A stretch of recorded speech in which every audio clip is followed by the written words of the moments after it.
شان الأغنياء سبت رسوله الثقلين الذي عهد عليه السماوات والأرض ثم تارة أخرى. أما بعد فقد قال رسول الله صلى الله عليه وآله وسلم: قولوا لا إله إلا الله تفلحون.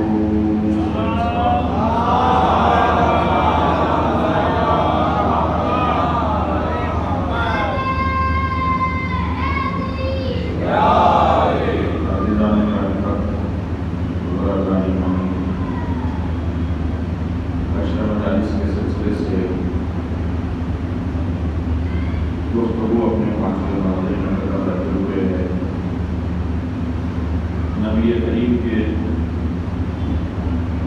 اس پیغام اکبر کو عنوان صفت قرار دیا گیا کہ جس میں حضرت نے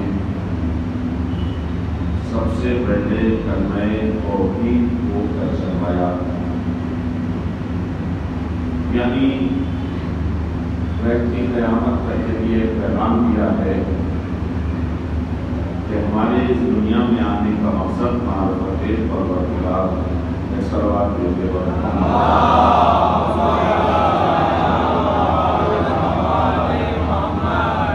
مرحلہ کا مرحلہ میرے معزز سامعین، جو مجلس کا حصہ قرار پا رہے ہیں ان کے علم میں ہے کہ ضرور ان میں نے اس بات کو پہنچانا چاہا وہ یہ تھی کہ ہم مجلسیں کیوں منعقد کرتے ہیں۔ اجر رسالت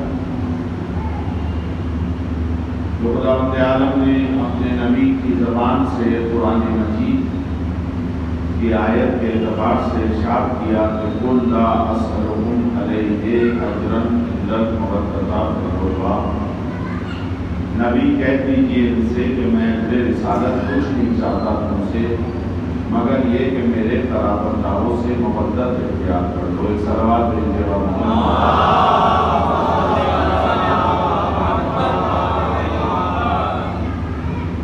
قرابت دار کے سلسلے سے گفتگو مرحلہ بمرحلہ زینہ بزینہ ایسے افراد کے لیے بھی گوش گزار کرنا ضروری رہتا ہے جو ہمارے ماحول اور مزاج کو نہیں سمجھتے کہ آخر کیوں ہم مجلسوں میں صرف پنڈت پاک اور شہادہ معصومین یا ان سے مخصوص جو ان کے غلام اور مریض ہیں ان کا تذکرہ کرتے ہیں۔ حقیقت یہ ہے کہ یہ منبر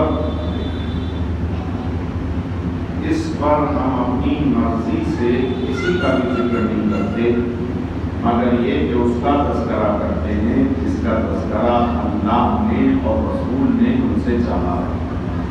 اور صلوات بھیجیے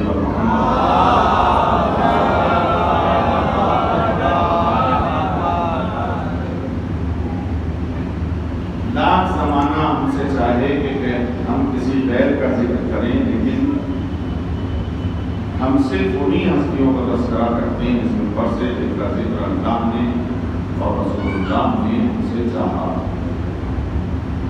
یا یوں عرض کروں کہ منبر سے ہم صرف انہی کا ذکر کرتے ہیں جن کے لیے یہ منبر نبی نے دلیل میں بنایا تھا۔ ایسا لوات بھیجیے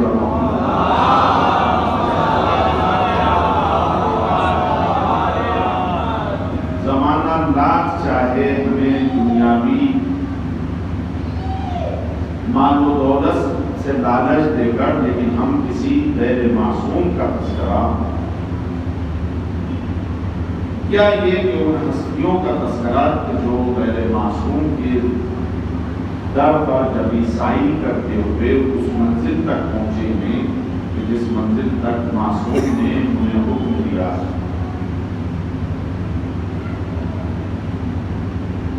کیوں کرتے ہیں مجلس اعضاء؟ یہ بات واضح ہے کہ ذکر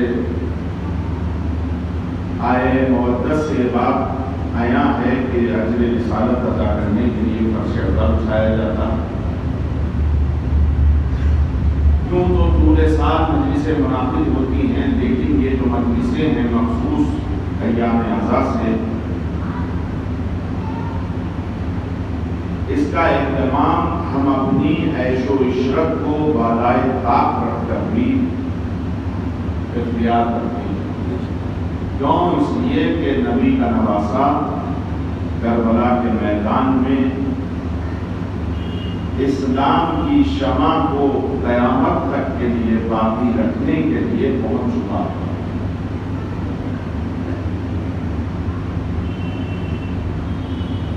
مجلسوں میں ہم کیا کرتے ہیں، اس بات کے لیے میں نے آپ سے وعدہ کیا تھا کہ میں آپ کے سامنے اس پر روشنی ڈالوں گا کہ مجلسوں میں ہم کیا کرتے ہیں۔ ظاہر سی بات ہے، ضمن میں نے ابھی جو جملہ ادا کیا کہ ہم کسی کا ذکر بھی اپنی دل خواہی سے اور اپنی مرضی سے مجلس میں نہیں کرتے، چونکہ ہماری مرضی کا اسلام میں کوئی دخل نہیں۔ یوں عرض کروں کہ ہماری اسلام میں ذرہ برابر بھی نہیں چلتی۔ لاکھ بچے یہ سمجھتے ہیں کہ مولانا جو ممبر سے بولے وہ مجلس ہوتی ہے، لیکن ایسا ہرگز نہیں ہے۔ ہم جو قرآن کی تفسیر میں پڑھتے ہیں، نبی کی حدیث میں پڑھتے ہیں، علی اور اولاد علی کے اقوال میں پڑھتے ہیں، اس کو سبق کے طور پر آپ کے سامنے آ کر سناتے ہیں تو مجلس ہوتی ہے۔ ایک صلوات بھیجیے گا محمد۔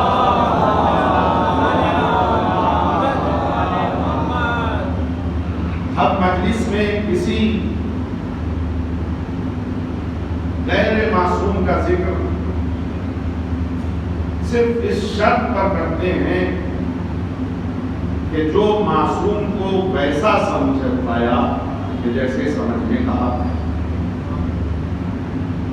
بہت سے لوگوں کو اعتراض ہے کہ صاحب آپ اصحاب کا ذکر نہیں کرتے، ایسا ہرگز نہیں، ہمیں کسی کے ساتھ کوئی تعصب نہیں۔ جناب سلمان کا تذکرہ میری مجلسوں میں روزانہ آپ سنتے چلے آ رہے ہیں، جناب ابوذر کا ذکر آپ میری مجلس میں روزانہ سنتے چلے آ رہے ہیں۔ اگر کوئی صاحب یہ کہیں کہ صحابیوں کا ذکر کرتے تو ہیں لیکن مخصوص صحابیوں کا ذکر کرتے ہیں، ہم یہ اعلان کرتے ہیں کہ نبی کریم کی یہ حدیث اصحابی کالنجوم، ہم اس کے قائل ہیں کہ میرے صحابہ ستاروں کے مانند، اس میں کوئی دو رائے نہیں۔ لیکن ہمارے پاس پیرامیٹر ہے، ایک پیمانہ ہے کہ ہم کس صحابی کا ذکر کرتے ہیں اور کیوں کرتے ہیں۔ اگر آپ کی توجہ میرے ساتھ رہی تو میں اس بات کو واضح کرنے میں کامیابی اختیار کروں گا۔ کیا کوئی صاحب یہ بتا سکتے ہیں کہ جناب سلمان سے ہماری کوئی ذاتی بلڈ ریلیشن والی رشتہ داری ہے؟ کسی کا تائے ہو، کسی کے چچا ہو، کسی کے ماموں ہو؟ ایسی بات ہے جناب سلمان فارس کے رہنے والے۔ یہ اور بات ہے کہ جب ایمان کے اس مرتبے پر پہنچتے ہیں تو السلمان منا اہل البیت کا لقب پاتے ہیں۔ اور میں نے عرض کیا کہ ذاتی رشتہ داری نہ صحیح، اس لیے کہ میں سید کو جناب سلمان فارسی سید نہیں تھے، فارس کے رہنے والے تھے، مگر جہاں کردار کا مسئلہ آئے گا، جہاں ایمان کا مسئلہ آئے گا، تو ہم سب کا ایمان بھی اگر ایک پردے پر رکھ دیا جائے تو سلمان کے ایمان کے پاسن برابر نہیں ہو سکتا۔ جناب سلمان کے ایمان کے پاسن برابر نہیں ہو۔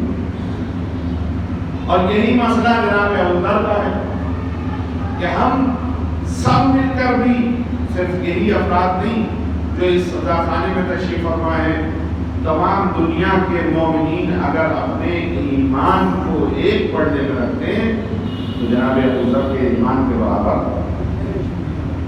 اور جناب مقداد کے ایمان کے برابر میں نہیں ہو سکتے، اس لیے کہ یہ ایمان کے ان 8 اور 9 اور 10 درجوں پر فائز ہیں کہ جن کے لیے میں اکثر یہ جملہ کہا کرتا ہوں کہ میرا کوئی چھوٹا بھائی یا عام انسان یہ نہ سمجھے کہ مولانا نے صرف 10 ہی درجے تو گنائے ہیں، اس کے بعد تو اور درجے ہیں. کہا نہیں، یہ وہ 10 درجے ہیں کہ جس کے بعد کوئی 11واں درجہ انسانوں کے لیے نہیں ہے. اب اگر کوئی درجہ ہے تو کل ایمان کا ایمان ہے. ایک صلوات بھیجیے گا محمد.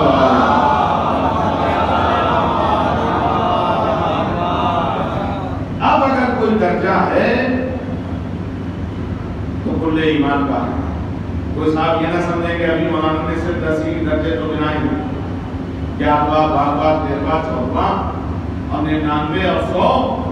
یعنی اب ان 10 درجوں کے بعد عام انسان، عام مومن، عام مسلمان میں سے کسی کا ایمان نہیں ہے. اگر ہے تو اس کا ایمان ہے کہ جس کے لیے نبی نے ارشاد فرمایا کہ آج کل ایمان کل کفر کے مطابق میں ڈالا. اور بس مجھے کہنے دیجئے کہ جہاں جناب مقداد کے ایمان کی بات ہو وہ 8 درجے کے لیے معصوم نے منتخب فرمایا.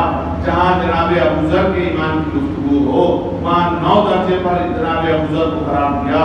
جہاں ایمان کے 10 درجے کی گفتگو ہو وہاں سلمان فارسی کو 10 درجے پر فائز کیا، معصوم کے جملے ہیں. اور جہاں کل ایمان کی گفتگو ہو وہاں نبی کریم نے حضرت علی کے لیے کل ایمان کا لقب کہا.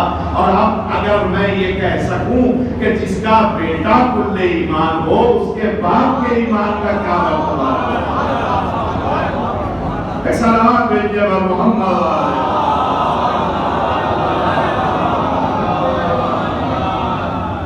آپ یہی سمجھ رہے کہ جب 8 درجے کا ایمان ہوا تو اس سے بلند والا کون سا ایمان ہوگا؟ 9 درجے کا ایمان ہوگا اس سے بلند والا 10 درجے کا ایمان ہوگا، 10 درجے کا ایمان اس سے بلند والا. اور اگر یہاں تک بھی نہیں سمجھے کہ مولانا اتنا تو ہوش و حواس ہے ہمیں کہ 10 درجے کے بعد بھی درجے ہیں، لیکن آپ یہ بتائیں کہ کل ایمان کے بعد تو آپ نے یہ سمجھا کہ اب کس کا ایمان ہوگا، لیکن جس کا باپ کل ایمان کا باپ ہو تو اس کے ایمان میں کیا سوچا جا سکتا ہے. صلوات بھیجیے بر محمد.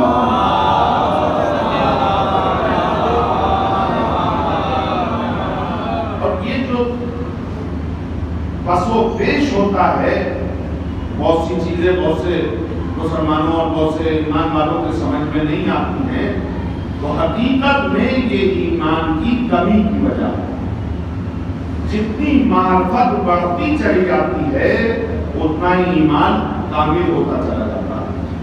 میں نے عرض کیا جناب فضہ ایمان کے اس درجے پر فائز نہیں تھی، معرفت کی اس منزل تک فائز نہیں تھی جب پہلے دن کنیزی کا شرف حاصل ہوا ہے اور مولا کائنات اور جناب فاطمہ زہرا کے گھر پر پہنچی. اگر انہیں وہ معرفت حاصل ہوتی تو کائنات کے امین کے سامنے سونے کا ٹکڑا پیش نہ کرتی. سونے کا اس مادی سونے کا ٹکڑا پیش کرنے کا مطلب یہ ہے کہ ابھی فضہ کو وہ معرفت حاصل نہیں تھی، ورنہ جو ایک ٹھوکر سے پتھر کو سونا بنا دے. صلوات میں دے گا محمد.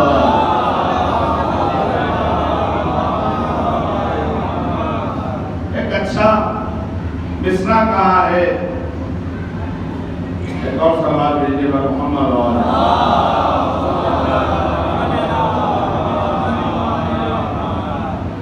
کہ جو نگاہ ڈالنے سے پتھر کو سونا بنا دے. اس کے لیے فارسی کا ایک شعر بڑا اچھا میرے ذہن میں آ رہا ہے. آنہاں کے در یک نظر خاک را کیمیا می کنند، آیا می شود یک نگاہی بما بکنند. وہ جو ایک نگاہ میں مٹی کو سونا بنا دے، کیمیا بنا دے، آیا ممکن ہے کہ ایک نگاہ ہم جیسے تقصیر سراپا تقصیر خطا کار کا اوپر ڈال کر اس کی بگڑی بنا دے. ایک صلوات میں کے بر محمد. حقیقت یہ ہے کہ ہم جو مجلسوں میں آتے ہیں تو اپنی بگڑی تقدیر سنوارنے کے لیے، اس لیے کہ یہ اس کی مجلس ہے کہ جس کو فطرس کو بالوں پر چھین لیے گئے ہوں تو فرشتوں کا سہارا لے کر اس کے گہوارے سے مس ہو کر بالوں پر حاصل ہو جاتے ہیں. ایک اور صلوات بھیجیے بر محمد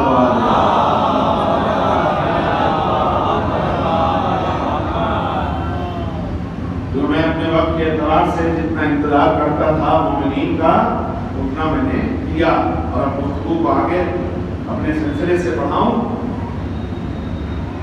کہ ہم اپنی مجلسوں میں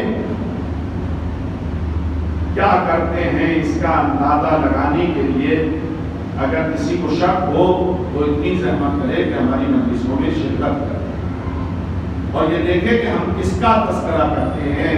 ہمارا ذاکر صرف اپنی ہی گارنٹی نہیں دے رہا، میں نے عرض کیا تھا کہ میں جہاں حاضرین کے لیے بھی بیان کرتا ہوں، وہاں جو غائب سامعین ہیں جو بستروں پر لیٹ کر گھروں میں بیٹھ کر ہماری مجلسوں کو سنتے ہیں، ان کو بھی مخاطب قرار دیتا ہوں کہ وہ میری گارنٹی نہیں ہے، بلکہ جہاں بھی مجلس ہوتی ہو اگر وہ دیکھیں گے تو سب سے پہلے جب ذاکر منبر پر جاتا ہے تو خطبہ پڑھتا ہے جس میں توحید پروردگار بیان ہوتی ہے،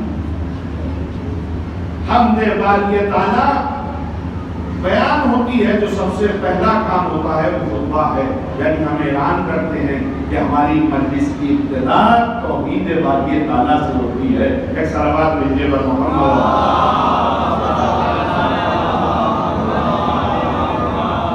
اور اس کے بعد درود و سلام نبی اور آل نبی پر بیان کرنے کے بعد اب جب ہم مجلس کی ابتدا کو شروع کرنے کے لیے سکام کلام کے لیے کرتے ہیں تو یا تو مجلس کی ابتدا قال اللہ سے کرتے ہیں، بہت توجہ کیجیے گا، میں کسی منزل تک آپ کے اذہان کو لے جانا چاہتا ہوں کہ اب جو ہم مجلس کی ابتدا یعنی اردو سے شروع کرتے ہیں تو سب سے پہلے یا تو ہم اللہ کے کلام سے مجلس کی ابتدا کرتے ہیں یا اس کے کلام سے کرتے ہیں کہ جس کی گفتگو کی بھی گارنٹی اللہ نے دی ہے۔ وَمَا يَنطِقُ عَنِ الْهَوَىٰ إِنْ هُوَ إِلَّا وَحْيٌ يُوحَىٰ، میرا نبی تو کچھ بولتا ہی نہیں مگر وہ بولتا ہے جو وحی ہوتی ہے۔ ایک صلوات بھیجیے بر محمد۔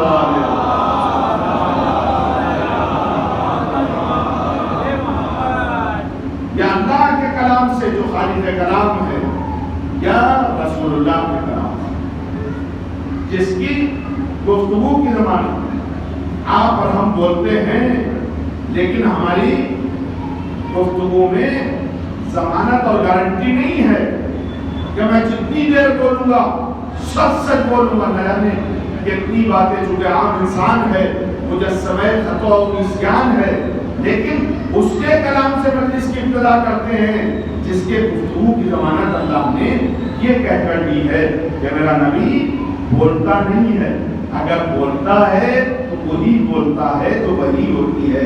ایک صلوات بھیجیے بر محمد۔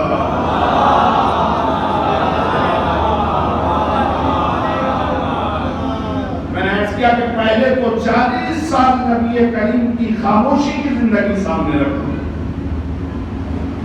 اور اس کے بعد بھی اس ضمانت کو پیش نظر رکھیں کہ اس کے بعد مہر لگا دی کہ وہ کلام نہیں کرتا۔ آپ کے بولنے کے لیے کوئی گارنٹی دی گئی ہے، ضمانت دی گئی ہے، قرآن کے بولنے کے لیے کوئی ضمانت، نبی کریم کے لیے ضمانت دی کہ اچھا مولانا چلیے اللہ کو ہم نے مان لیا، رسول خدا کو ہم نے مان لیا، آپ نے آیت پڑھ دی کہ نبی بولتے ہی نہیں مگر وہ بولتے ہیں جو وحی ہوتی ہے، تو آپ نے جو بعد میں کہا کہ یا اللہ کے کلام سے مجلس کی ابتدا کرتے ہیں یا رسول خدا کے کلام سے مجلس کی ابتدا کرتے ہیں یا حضرت علی کے کلام سے یا حضرت علی کے 11 برحق جانشین افراد کے کلام سے جو معصوم ہیں ہم ان کی مجلس کی ابتدا کرتے ہیں، تو ان کے سلسلے سے کہاں یہ گفتگو ہے کہ وہ نہیں بولتے؟ حقیقت یہ ہے کہ ہم اپنی طرف سے کوئی بھی تعریف اور توصیف کسی کو دیتے نہیں ہیں، بلکہ صرف وہی بیان کرتے ہیں جو اللہ اور اس کے رسول نے جس کا جو مرتبہ قرار دیا ہے۔ ایک صلوات بھیجیے بر محمد۔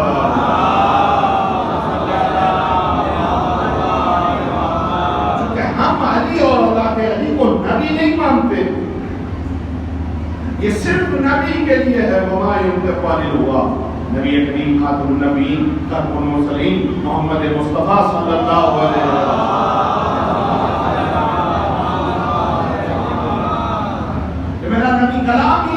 کا وہی ہوتی ہے وہی بولتا ہے۔ یہ الگ بات ہے کہ کچھ لوگ ہماری طرف غلط نسبتیں کو من میں لگائیں، لیکن ہمارا یہ نظریہ نہیں ہے کہ غیر از نبی کسی اور پر وحی آئی۔ حضرت علی پر وحی نہیں آتی تھی، یہ اور بات ہے کہ جو فرشتہ وحی لاتا ہو وہ آتے میں بھی علی سے ملتا تھا اور جاتے میں بھی علی ملتا تھا۔ ایک سلوات بیٹے بار محمد علیہ اس لیے کہنا مدینۃ العلم وعلی بابھا، جس علم کے شہر کو نبی نے اپنے آپ سے روشناس کرایا، اسی علم کے دروازے کو اس شہر کے علی سے روشناس کرایا۔ ایک اور سلوات بیٹے بار محمد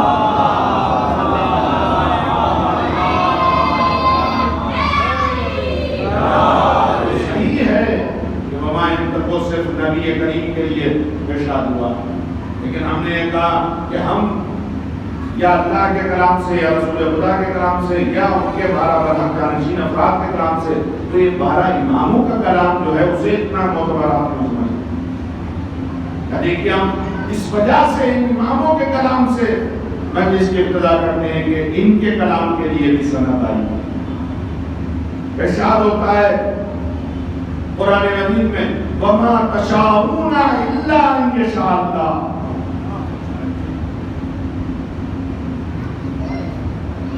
یہ کچھ چاہتے ہی نہیں ہیں اِلَّا أَن يَشَاءَ اللَّهُ، یعنی وہ چاہتے ہیں جو مرضی رب ہوتی ہے،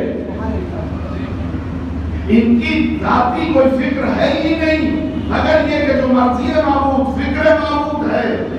سچ بتائیے، اگر آپ میں سے کوئی یہ کہے کہ مولانا ہم بھی اگر 10 منٹ چاہیں تو صحیح بول سکتے ہیں، صحیح ہے، آپ 10 منٹ تک جھوٹ نہیں بولیں گے، لیکن کیا کوئی میرا بھائی اپنی فکر کی ضمانت لے سکتا ہے؟ 10 منٹ تو بڑی بات ہے، 1 منٹ بھی اگر آپ یہ سوچیں کہ میں غلط نہیں سوچوں گا تو اسی لمحے غلط فکر آ جاتی ہے۔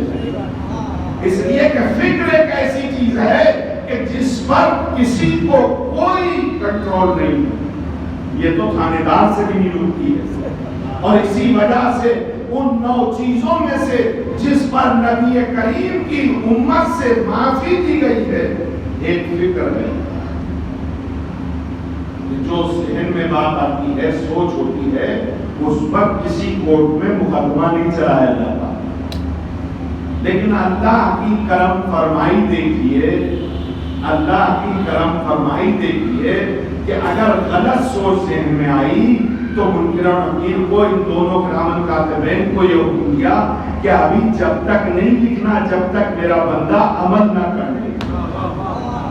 دیکھیں اللہ کی رحمانیت کا اندازہ، جتنے سکون سے آپ سن رہے ہیں اتنے سکون سے ہی میں سنا رہا ہوں۔ کرام کاتبین کو ابھی یہ حکم نہیں ہوا، خدا نخواستہ اگر کسی میرے بھائی نے یہ سوچا فلاں کا گھر دست کر دوں گا تو ابھی اس فرشتے کو حکم اللہ نے نہیں دیا نہیں لکھ، اس نے سوچا ہی تو ہے، جب تک عمل نہ کر لے جب تک لکھنا نہیں۔ لیکن اللہ کی رحیمیت اور رحمانیت پہ قربان جاؤں، اگر غلط فکر ہے عمل نہ کرے سزا نہیں ہے، اگر اچھی فکر ہے سوچ لے تو آتا ہے۔ سلام بر محمد آل محمد۔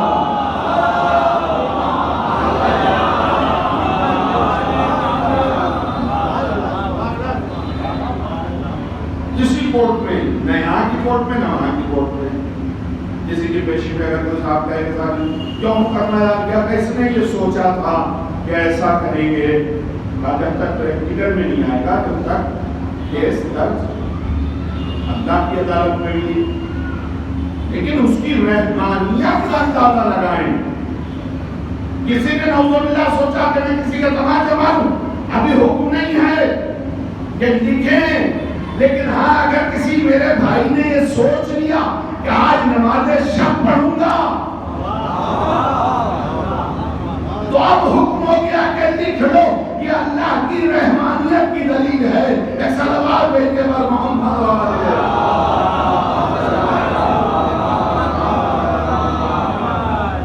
یہی ایک فکر ایسی چیز ہے کہ جو ابھی تک کوئی X ray, ultrasound, scan paid, جتنی بھی ترقی یافتہ اسکیننگ ہے ان کا نام آپ لے لیجیے، ابھی تک اس کو کوئی نہیں پڑھ پایا، نہ اس پہ کوئی کنٹرول کر پایا۔ پاس میں بیٹھا ہوا، میں تو 2 دن اوپر ہوں، پاس میں بیٹھا ہوا کوئی بھائی دوسرے بھائی کے ذہن میں اس کا کیا چل رہا ہے اس کا اسے پتا نہیں، جب تک وہ بولنا نہیں۔ لیکن دیکھیے ہم جس کی مجلس، جس کے کلام سے مجلس کی ابتدا کرتے ہیں، اس کی زبان کی بھی گارنٹی لی اللہ نے، ان کی سوچ کی بھی گارنٹی لی۔ یہ غلط سوچتے ہی نہیں ہے، مگر وہ سوچتے ہیں جو مرضی کردگار ہوتا ہے۔ ایک صلوات بھیجیے بر محمد۔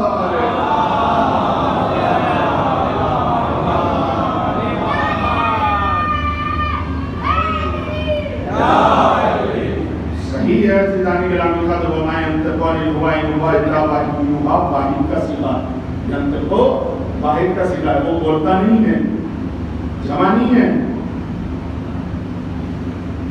لیکن ہم 4 معصومین کو شامل کرتے ہیں، ان کے کلام سے مجلس کی ابتدا کرتے ہیں۔ اب اس آیت کو اگر آپ دیکھیں، وَمَا تَشَاءُونَ إِلَّا أَن يَشَاءَ اللَّهُ، یہ جمع ہے، یہ جمع ہے، یعنی قول کی گارنٹی میں نبی کی لے رہا ہوں، لیکن فکر کی 14 کی گارنٹی لے رہا ہوں۔ ایک اور صلوات بھیجیے بر محمد۔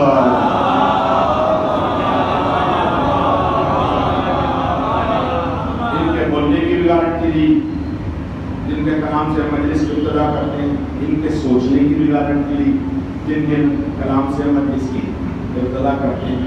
کیوں کرتے ہیں اور کیا کرتے ہیں؟ لہذا میں بیان کر رہا ہوں کہ ہم مجلسوں میں کسی غیر معصوم کے کلام سے مجلس کی ابتدا نہیں کرتے، بلکہ اس کے کلام سے مجلس کی ابتدا کرتے ہیں، یا جس کے بولنے کی گارنٹی لی، یا جن کی فکر کی گارنٹی لی۔ اور صرف یہی نہیں، بلکہ ایسے لوگوں کے کلام سے مجلس کی ابتدا کرتے ہیں کہ جن کے لباس کی گارنٹی بھی اللہ نے دی، جن کے لباس کی گارنٹی بھی اللہ نے دی۔ پہنتے آپ بھی ہیں کپڑے، پہنتا میں بھی ہوں کپڑے، چاہے کوئی شیروانی پہنے یا تبا پہنے یا کوٹ پہنے یا ٹی شرٹ پہنے، کسی کے لباس کی گارنٹی اگر قرآن میں لی گئی ہو تو کھڑا ہو جائے یا ہاتھ کھڑا کر۔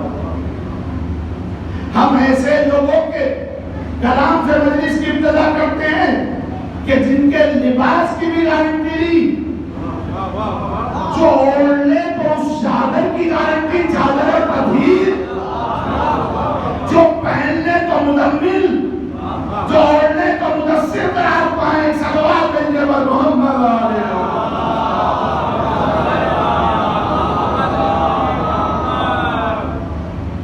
ان کے لباس کی بھی گارنٹی۔ میں نے یہ قبا پہن رکھی ہے، جلدی سے ہندوستان میں سلتی بھی نہیں ہے، ابھی ایران کی ہے۔ جمہوریہ اسلامی ایران سے سلا ہوا کپڑا لباس رسول سے منسوب ہونے والی قبا بھی کوئی آیت کوئی سوچے بھی نہیں۔ لیکن یہ جس چادر کو اوڑھ لیں وہ جنت سے نہیں آئی تھی۔ چادر تطہیر حدیث قصہ میں جو ہے، میرا مجمع متوجہ ہے، آیت تو آسمان سے آئی تھی، آیت تو آسمان سے آئی تھی، چادر آسمان سے نہیں آئی تھی۔ یہ تو صرف نواسوں کو شرف ہے کہ لباس آسمان سے آیا۔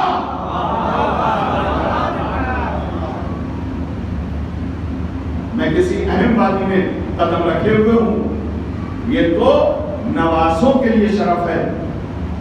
آپ کے علم میں چادر کہاں کی تھی؟ جو اردو میں حدیث قصہ پڑھی جاتی ہے نظم میں، زندہ باد، ان مومنین کے بولنے اور ان کے حافظے کے لیے ایک صلوات سب مل کے پڑھتے ہیں۔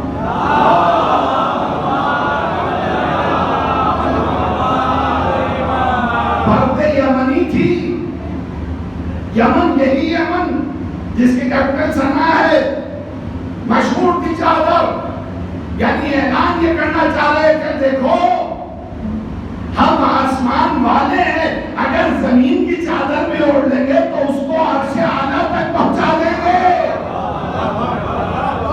ایک صلوات بھیجیے پر محمد علیہ۔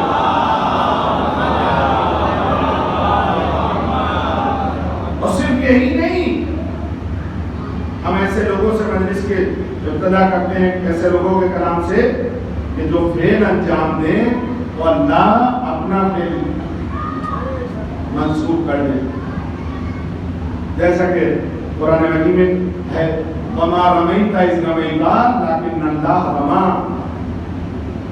واقعہ مشہور ہے، نبی نے مٹھی پر کنکریاں اٹھائی اور دشمن کی طرف پھینک دی، پھینک نبی رہے تھے، لیکن اس انداز سے اللہ کہتا وَمَا رَمَيْتَ إِذْ رَمَيْتَ، تم نے نہیں پھینکی جو پھینک رہے تھے، لیکن اللہ رما، لیکن اللہ نے پھینکی۔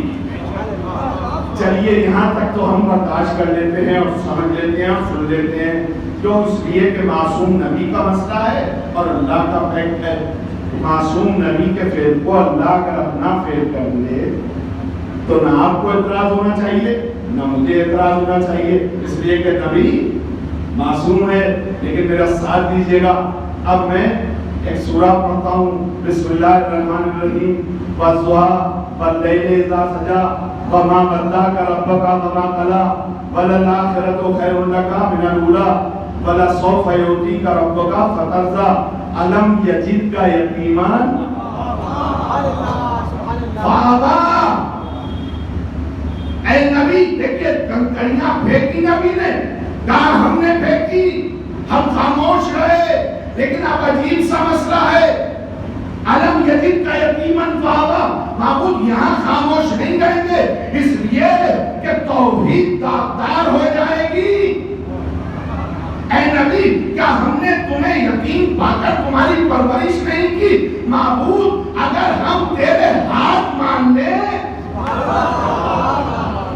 اگر تجھے پالنے والا مان لیں تو جسم و جسمانیت کے قائل ہو جائیں گے، جبکہ ہم اس کے قائل نہیں ہیں۔ وہاں معصوم نبی تھا، اس کے فعل پر تو نے اپنا فعل کہا، ہم نے کچھ نہیں کہا، لیکن یہ تو بتا دیا جائے کہ نبی کو پال کون رہا تھا۔ اس کا مطلب ہے کہ نبی کو ابو طالب نے پالا، جس نے اللہ نے اپنا فعل کہا ہے۔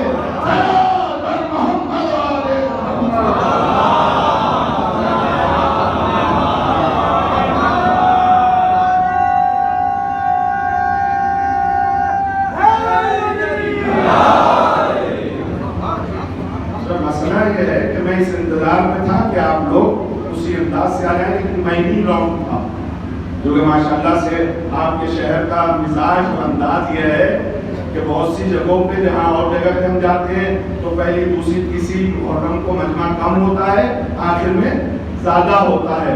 یہاں ماشاءاللہ شروع میں زیادہ، اس لیے کہ پھر وطن کی عزاداری کے لیے بھی تو مزاج ہے۔ بہرحال ایک اور صلوات بھیجیے پر محمد علیہ۔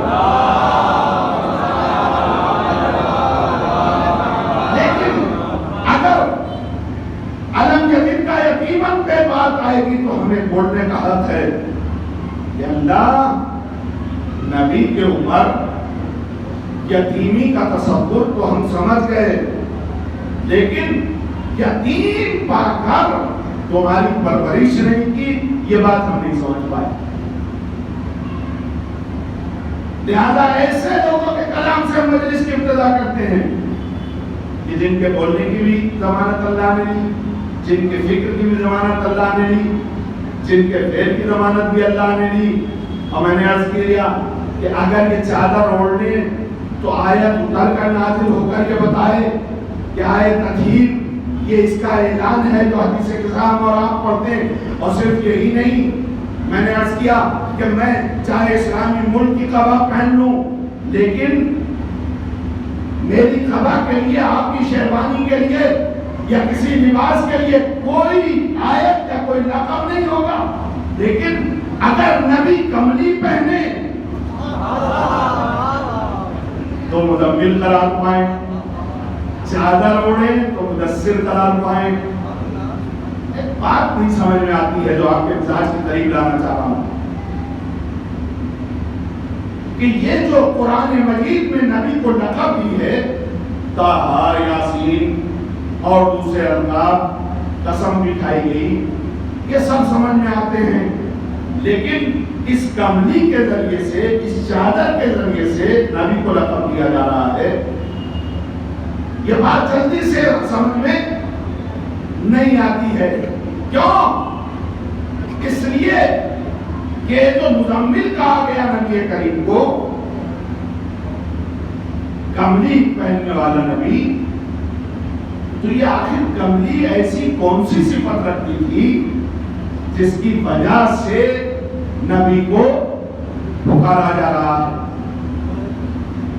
یہ تو سمجھ میں آتا ہے کہ نبی کی کملی، نبی کا لباس، نبی جس چادر کو اوڑھنے، لیکن کملی سے نبی کا تعارف، آج تھوڑی دیر یہ سوچتے ہیں کہ آخر اس کملی کا کارنامہ کیا تھا؟ یہ کملی کا کارنامہ کیا تھا؟ میں نے پہلے دن ایک ضمانت کی ہے، اپنی گارنٹی لی ہے کہ میں وقت کو 2 منٹ بھی آپ کے ضائع نہیں کروں گا، مجھے ممبر کا امانت ہوتی ہے، شہزادی سے پیکٹ ہوتا ہے۔ آخر یہ مزمل جو کہا گیا، کملی اوڑھنے والے، کملی پہننے والے، تو کملی کا کارنامہ کیا تھا؟ کیا کوئی تاریخ مجھے یہ دکھا سکتی ہے کہ اس کملی نے کسی جنگ میں نبی کی طرف کسی آتے ہوئے تیر کو روکا؟ کملی نے کسی تیر کو روکا؟ کوئی بار یعنی نبی نے کہا اس کملی سے زرا کا کام دیا؟ قریب لے آئیے ذہن کو دیکھیے، میں ضائع نہیں کر رہا ہوں گا، جہاں جہاں تک میری آواز پہنچ رہی ہے میں سکون میں لا رہا ہوں۔ کسی تاریخ میں مجھے نہیں ملا کہ جو چادر اوڑھی اس نے سپر کا کام کیا ہو، جو کملی پہنی نبی نے اس نے زرا کا کام دیا ہو نبی نے اس سے۔ لیکن ایک احسان پھر بھی اللہ کا میں ادا کرتا ہوں اس مسئلے پر کہ معبود تیرا اتنا احسان تو ہے کہ تو نے مزمل لقب دے کر مسلمانوں کو یہ موقع دے دیا کہ پوری رات گھوم گھوم کر، جھوم جھوم کر قوالی میں کملی والا نبی یاد کر لے۔ ایک صلوات کہتے پر محمد والے محمد۔ آمدن برسرے مطلب میں آپ کے اذان کو قریب لے آیا ہوں اور کامیاب ہو رہا ہوں اس کو لانے میں۔ اتنا احسان تو ہے معبود کہ تو نے مسلمانوں کو موقع دے دیا کہ وہ محفل سما قرار دے کر پوری رات گھوم گھوم کر، جھوم جھوم کر کملی والا نبی کہہ کر قوالیاں پڑھیں، سنیں، سنائیں۔ لیکن یہ نہیں بتا سکتا کوئی کہ اس کملی نے کسی جنگ میں زرا کا کام کیا ہو۔ ایک اور جواب دے دیجئے، پھر نتیجہ آپ حاصل کر لیجئے۔ ایسا روایت بھیجنے پر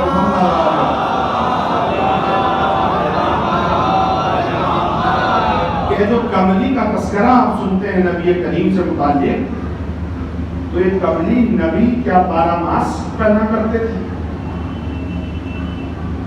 12 مہینے نبی پہنا کرتے تھے کملی؟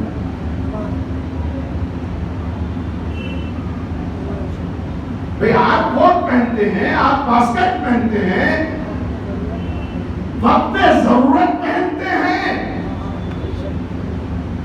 وقت ضرورت پہنتے ہیں۔ کوئی اس اگست کے مہینے میں ہیومیڈیٹی میں جہاں انسان بے بس ہو کر، بے ہوش ہو کر گر پڑے، اگر کوئی کوٹ اور کملی پہن کر آ جائے تو انسان اس کے بارے میں کیا نظریہ رکھے گا؟ تو اس کا مطلب یہ کہ نبی 12 ماس نہ کملی پہنتے تھے، نہ چادر اوڑھتے تھے۔ جب ضرورت ہوتی تھی اس وقت کملی بھی پہنتے رہے ہوں گے، چادر بھی اوڑھتے رہے ہوں گے. بس مجھے کہنے دیجئے اگر ضرورت کو تھوڑی دیر پورا کرنے کے لیے نبی کسی کملی کو پہن لیں تو مسلمان پوری رات قربانیاں انجام دیں. کالی کملی والا نبی. اور اگر اس ابو طالب کے تذکرے میں جس کو پوری زندگی نبی نے ایسے بچایا کہ نہ کوئی تیر آنے دیا نہ قبر آنے دیا، ہم اس کی مجلس میں تذکرہ ابو طالب کرے تو بھی رب کیوں قرار دیتے ہیں؟ صلوات بر محمد و آل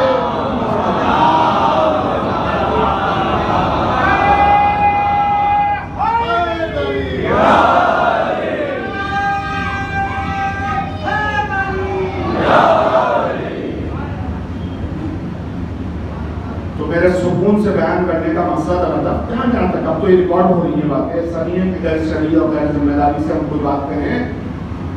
اتنا احسان تو ہے معبود کہ تو نے کملی دے کر مسلمانوں کو موقع فراہم کر دیا کہ پوری رات گھوم کر چوم کر کالی کملی والا نبی کی صفت بیان کر قوالیاں سنیں اور سنائیں. لیکن اگر کوئی وقتی نبی کو محفوظ کر دے چیز، اس کے ذکر میں پوری راتیں قوالیاں سنی اور سنائی جا سکتی ہیں.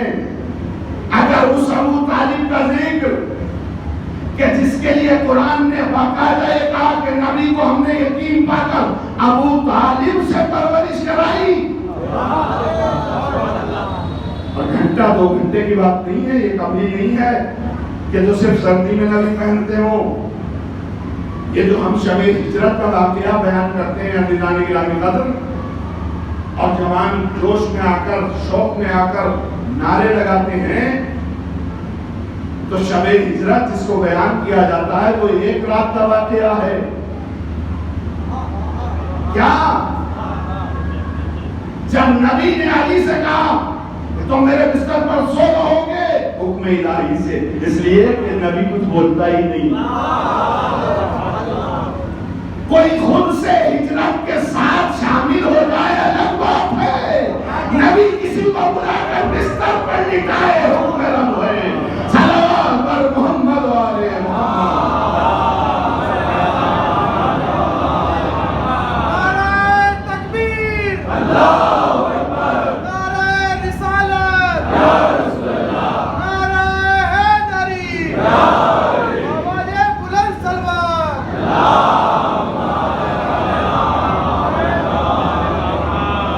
روزانہ 15 منٹ لیٹ ہوتی تھی گاڑی، آج 30 منٹ لیٹ ہے. مجمع ماشاءاللہ سے آیا، لیکن ہماری مجلس کا وقت جو ہے وہ اپنے آخری مرحلوں تک ہے. لیکن بیان کرنے کے لیے میں عرض کروں کہ جب شب ہجرت کا واقعہ بیان ہوتا ہے کہ نبی نے بلایا علی کو، کیا میرے بستر پر سو رہو گے؟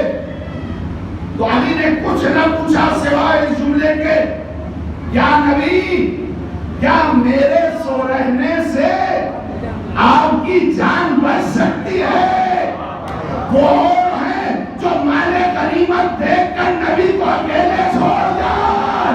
یہ علی ہے جو نبی کو بچانے کے لیے تینوں کے سائے پہ لیٹ جائے. صلوات بر محمد و آل محمد.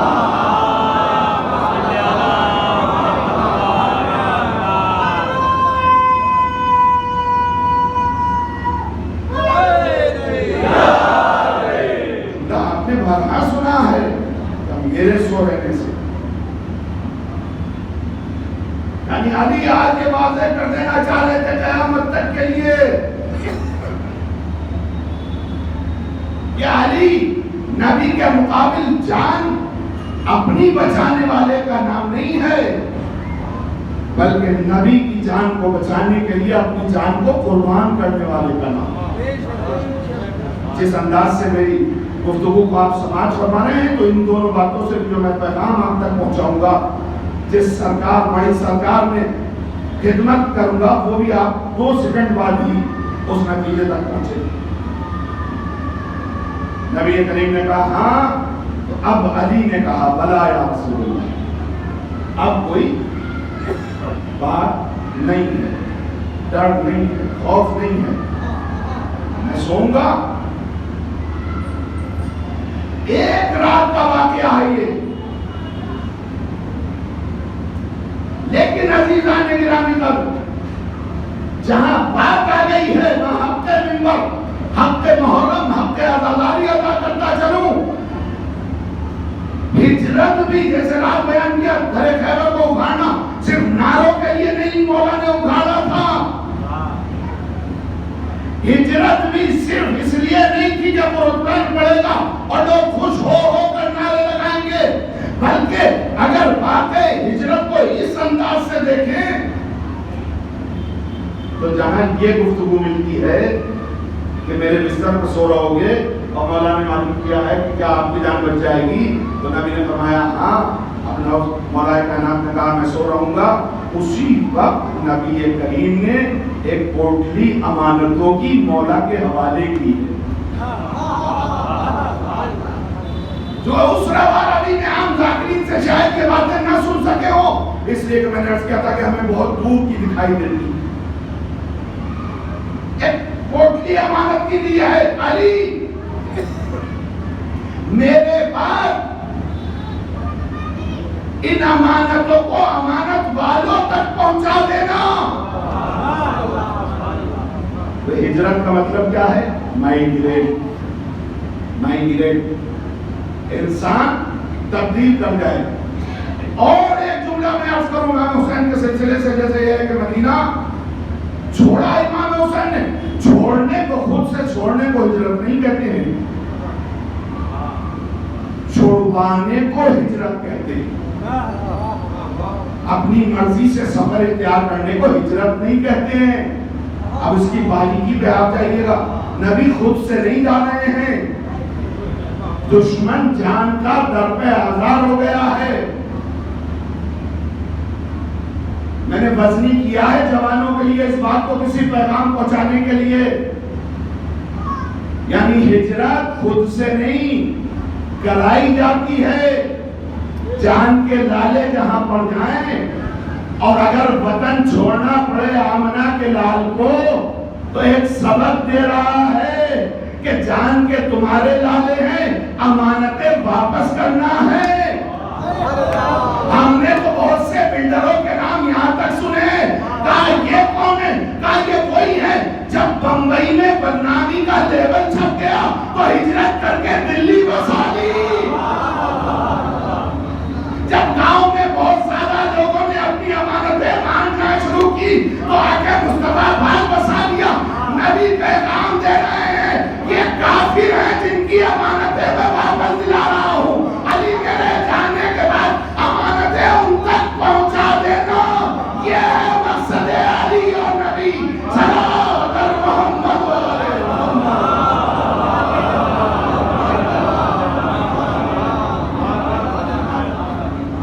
تھوڑی کرواہٹ بھی میں ساتھ میں ملاتا ہوا پہلے دن سے ہی چل رہا ہوں. جو کچھ کھایا ہے، جو کچھ پہنا ہے، اس کا حق بھی عزاداروں سے ہی ہمیں چاہیے، ظاہر سی بات ہے. ایک اور صلوات بھیجیے بر محمد.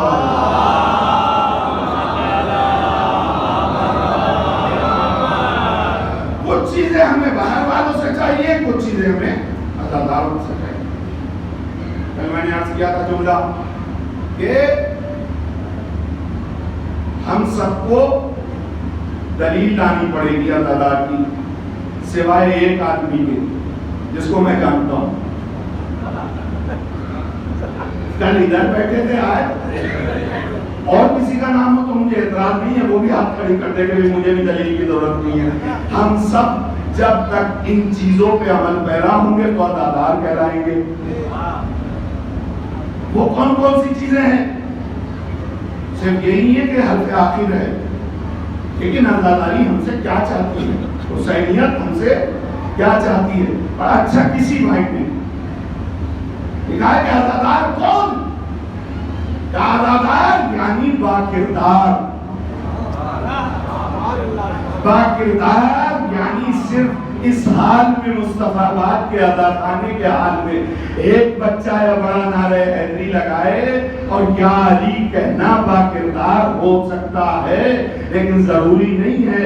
اگر با کردار ہونا ہے تو جب غیر یہ کہے کہ یہ علی کا چاہنے والا ہے تو حقیقی نعرہ حیدری کا جواب اس دن ہم سمجھ لیں۔ عزادار یعنی با کردار، عزادار یعنی ایماندار، عزادار یعنی پرہیزگار، عزادار یعنی دیانتدار۔ اب بڑے جلدی میں یہ جملے کر رہا ہوں، میں آپ کو صرف ضائع نہیں کرتا۔ اگر ان کے علاوہ کوئی صفت کسی عزادار کے ساتھ آپ دیکھیں تو نام کا عزادار تو ہو سکتا ہے، کردار کا عزادار نہیں ہو سکتا۔ عزادار یعنی نمازی، عزادار یعنی قرآن و اہل بیت کا تابع۔ میں نے عرض کیا کہ جب تم یہ دیکھ لو کہ مجلس کا مجمع اور مسجد کا مجمع ایک ہے تو یہ سوچ لینا کہ یہ حقیقی حسینی ہیں۔ ایک صلوات بھیجنے پر محمد علیہ وسلم۔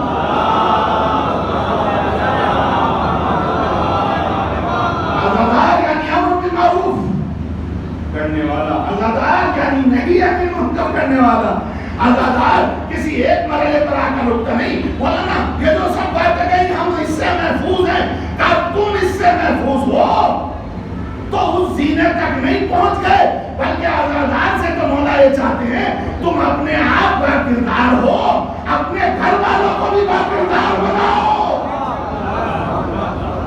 تم نیکی کی طرف چل رہے ہو، غیروں کو بھی امر بالمعروف کرو، غیروں کو بھی نہیں عن المنکر کرو۔ عزادار یعنی انصاف پسند، عزادار یعنی صادق سچا، عزادار یعنی مظلوم کا ساتھی۔ اگر کوئی عزادار ہوتے ہوئے ظلم کر رہا ہو تو پھر وہ حسینی عزادار، عزادار یعنی مظلوم کا ساتھی، عزادار یعنی ظلم اور ظالم کے خلاف آواز، عزادار یعنی اسلام کی رہنمائی سے چلنے والا، عزادار یعنی جہالت سے دور، عزادار یعنی بدعات سے دور، عزادار یعنی پاکیزہ روح والا۔ جب ایسے مجمع میں آ جائیں جہاں شہزادی تشریف لے آئیں تب اس سے زیادہ پاکیزہ روح کہاں؟ اگر پہلے کوئی غلط خیال بھی ہو تو حسینی مجلس میں آنے کے بعد روح تک پاک ہو جاتی ہے۔ ایک صلوات بھیجیے بار محمد علیہ وسلم۔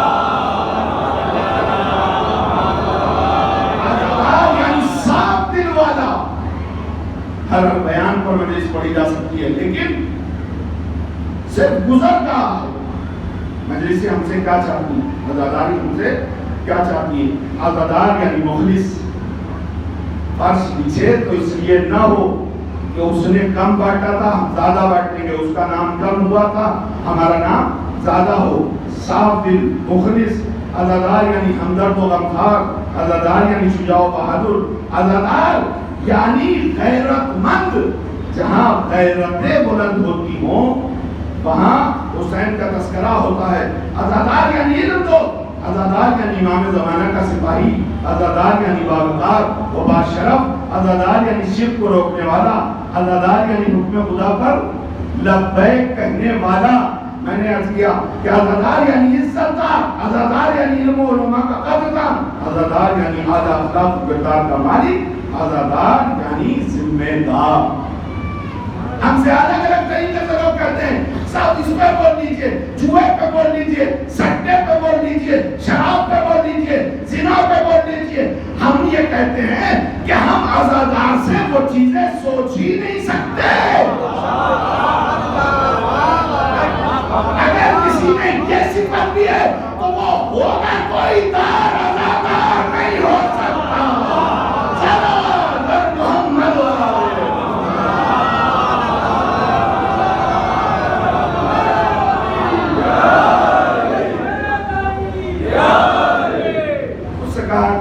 ان چیزوں کو بولیے، ہم تصور نہیں کرتے کچھ چیزوں سے، آپ سے تصور نہیں کرتے، نہیں کہتے کچھ چیزوں کو باہر والوں سے تصور نہیں کرتے اور ان سے نہیں کہتے۔ مثلا جو گزرے گئے سالانہ اجتماع میں آپ بھی جاتے ہیں، بڑے اجتماع ہیں، بکراؤں ہے تو بکراؤں، میں مجلس پڑھنے کے لیے گیا، مجھ سے پہلے جن صاحب نے مجلس پڑھی تھی انہوں نے